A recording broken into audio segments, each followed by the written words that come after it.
നമസ്കാരം. ഈ ഇമോഷണലായി എടുക്കുന്ന തീരുമാനങ്ങളെ സക്സസ് ആവാനുള്ള റേറ്റ് വളരെ കുറവാണ് സാധ്യത. റൈറ്റ്? അതെന്താ കാരണം അറിയോ?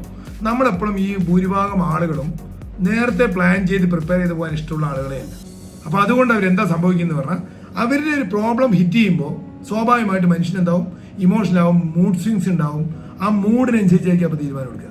ആ സമയത്ത് എടുത്ത തീരുമാനങ്ങളൊന്നും കറക്റ്റ് ആവില്ല. റീസൺ എന്താണെന്ന് പറഞ്ഞാൽ, മൂഡ് ഈസ് നോട്ട് പെർമനൻറ്റ്, അല്ലെങ്കിൽ മൂഡ് ഫാക്റ്റ് അല്ല, ഇമോഷൻസ് ഫാക്റ്റ് അല്ല. അപ്പോൾ നമ്മുടെ ഡിസിഷൻസ് എന്തായിരിക്കും എപ്പോഴും അത് ഫാക്ട് ബേസ്ഡ് ആയിരിക്കണം.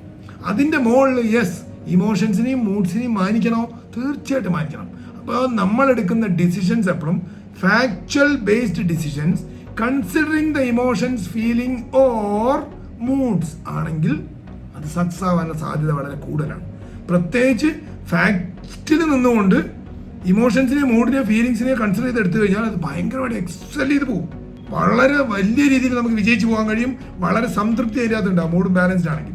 അതേ സമയത്ത് നമ്മൾ മൂഡിനെ കൺസിഡർ ചെയ്യുന്നില്ല, വെറും ഫാക്ച്വൽ ആയിട്ടുള്ള ഡിസിഷൻസ് എടുത്താൽ അവിടെ ഭയങ്കര ഡ്രൈ ആയിരിക്കും. Yes, but it will sustain. പോകും. ഇമോഷൻ മാത്രം ഒരു തീരുമാനം എടുത്താലോ അത് മുന്നോട്ട് പോവുകയില്ല, പൊളിഞ്ഞ് പാളിച്ചോ. റൈറ്റ്? അപ്പം എല്ലാം ശ്രദ്ധിക്കുക. ഇവൺ ഇൻ ലൈഫ്, മാരേജ് ആയിക്കോട്ടെ അല്ലെങ്കിൽ ലൈഫ് ആയിക്കോട്ടെ, ഇവൺ ഒരു പഠിക്കണോ പഠിക്കണ്ടേ, നിർത്തണോ, എന്ത് പഠിക്കണോ ആയിക്കോട്ടെ, ഒരു തൊഴിൽ തേടി കണ്ടുപിടിക്കുന്ന ആയിക്കോട്ടെ, ഒരു ജീവിത പങ്കാളിനെ കണ്ടുപിടിക്കുന്ന ആയിക്കോട്ടെ, ജീവിതമായിക്കോട്ടെ, എന്ത് കാര്യമാണെങ്കിലും based on fact, consider the feelings. But ഒരിക്കലും നമ്മൾ ബയസ്ഡ് ആയിരിക്കുമ്പോഴോ നമുക്കൊരു പ്രോബ്ലം ആയിരിക്കുമ്പോഴോ ഒരു തീരുമാനം എടുക്കാൻ പാടില്ല. റൈറ്റ്? അപ്പോൾ ഫാക്ട്സിനെ മനസ്സിലായിക്കൊണ്ട് നമ്മുടെ ഫീലിങ്സിനെയും ഉൾക്കൊണ്ടുകൊണ്ട് നമ്മൾ ബയസ്ഡ് ആയിരിക്കുമ്പോൾ, അല്ലെങ്കിൽ നമ്മൾ ചൂടായിട്ടോ പ്രശ്നമായിട്ടോ സന്തോഷത്തിലോ അതിസന്തോഷത്തിലോ അതിസങ്കടത്തിലോ ഒന്നും നമ്മൾ തീരുമാനം എടുക്കാതെ ഈ ബേസ്ഡ് ഓൺ ഫാക്ട്സ് ഇമോഷനെയും ഫീലിങ്സിനെയും കൺസിഡർ ചെയ്തുകൊണ്ട് തീരുമാനം എടുത്തു കഴിഞ്ഞാൽ സക്സസ് ആവാനുള്ള സാധ്യത വളരെ കൂടുതലാണ്. അല്ലാതെ വെറും ഇമോഷൻ്റെ തീരുമാനം എടുത്തു കഴിഞ്ഞാൽ ഫെയിൽ ആവാനുള്ള സാധ്യതയാണ് കൂടുതൽ. Hope you got it. Thank you so much. സുമാർ 10% സേവ് ചെയ്തുകൊണ്ട് നിങ്ങളുടെ ഡ്രീം ഹോം ബിൽഡ് ചെയ്തെടുക്കാൻ പറ്റും പറഞ്ഞാലേ അതങ്ങോട്ട് വിശ്വാസം വരുന്നില്ല അല്ലേ?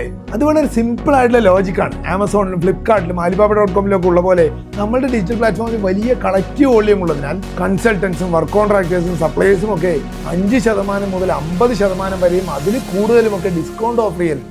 ആ ഡിസ്കൗണ്ട് നേരിട്ട് നമ്മുടെ ഡിജിറ്റൽ പ്ലാറ്റ്ഫോമിലൂടെ നിങ്ങൾക്ക് തരികയും ടോട്ടൽ പ്രോജക്റ്റ് ഹൗസിംഗ് ലോൺ മുതൽ ഫിനിഷിംഗ് വരെ ഫുള്ളി ട്രാൻസ്പെറന്റ് ആയും സൂപ്പർ എഫിഷ്യന്റ് ആയും ഞങ്ങളുടെ ടീം മാനേജ് ചെയ്യുമ്പോൾ നിങ്ങളുടെ സ്വപ്ന വീട് ക്വാളിറ്റിയോട് കൂടിയിട്ട് 10% സേവ് ചെയ്തുകൊണ്ട് ഐതർ നിങ്ങളുടെ സ്വന്തം പ്ലോട്ടിലോ അല്ലെങ്കിൽ സിറ്റി ബിൽഡേഴ്സ് ആപ്പിന്റെ അകത്ത് കൂടെ പ്ലോട്ടുകൾ വാങ്ങിയിട്ടോ അവിടെ നിർമ്മിക്കാം. That's all. ഒരു സമയത്തോടെ എനിക്കൊന്ന് ഹീറ്റായിട്ട് സംസാരിക്കേണ്ടതായിട്ടൊന്നും വന്നിട്ടേ ഇല്ല.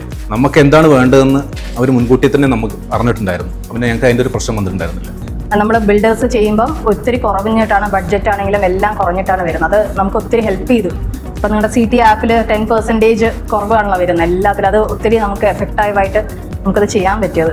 അതുകൊണ്ടായിരിക്കും ചിലപ്പം ഈ ബഡ്ജറ്റിൽ എത്തുന്നത്. ഡിസൈൻ നന്നായിരുന്നു, വർക്കും കുഴപ്പമില്ലായിരുന്നു. പ്രോപ്പറായിട്ട് തന്നെ ഞാൻ അൺഎക്സ്പെക്റ്റഡ് ആയിട്ട് ഞാൻ ഇവിടെ വന്നത് തന്നെ, കാർട്ടൻകുളത്ത് വന്നത് തന്നെ. അതുപോലെ ആദ്യം വീട് കയറ്റുമ്പോൾ നല്ല ടെൻഷൻ, കാര്യങ്ങൾ നമ്മൾ പറഞ്ഞത് അവിടെ ചെയ്തിട്ടുണ്ടോ എന്ന് അറിയാൻ നമ്മൾ ആദ്യം പോകണം. പിന്നെ അങ്ങനെയൊക്കെ ടെൻഷൻ ഉണ്ടായിരുന്നു. അതിൻ്റെ ആവശ്യം വേണ്ടി വന്നിട്ടില്ല. നല്ല ഫ്രണ്ട്ലി ആയിരുന്നു. നമുക്ക് അധികം വന്ന് നോക്കാറില്ല. ഹസ്ബൻഡ് തന്നെയാണ്. ഹസ്ബൻഡിൽ നിന്ന് ഒരു ടെൻഷനും ഞാൻ കണ്ടിട്ടില്ല. അപ്പോൾ അത്രയും ഫ്രണ്ട്ലി ആയിട്ട് വർക്ക് ചെയ്തതിന് എല്ലാവർക്കും നന്ദി. ഇനീഷ്യലി നമുക്ക് ഇവിടെ താമസിക്കാൻ ഒരു പ്ലാനും ഉണ്ടായിരുന്നില്ല. അത് കംപ്ലീറ്റ് ചെയ്തു വന്ന ഈ ലാസ്റ്റ് ഒരു 15 ഡേയ്സിലാണ് നല്ലൊരു ഔട്ട്കം വന്നപ്പോൾ എന്തായാലും ഇനി ഇവിടെ തന്നെ താമസിക്കാമെന്ന് പ്ലാൻ ചെയ്തു. നമ്മൾ മുംബൈയിൽ നിന്ന് ഒഴിവാക്കി പാലക്കാട് വരാൻ തീരുമാനിച്ചു. Thanks to Chathankulam.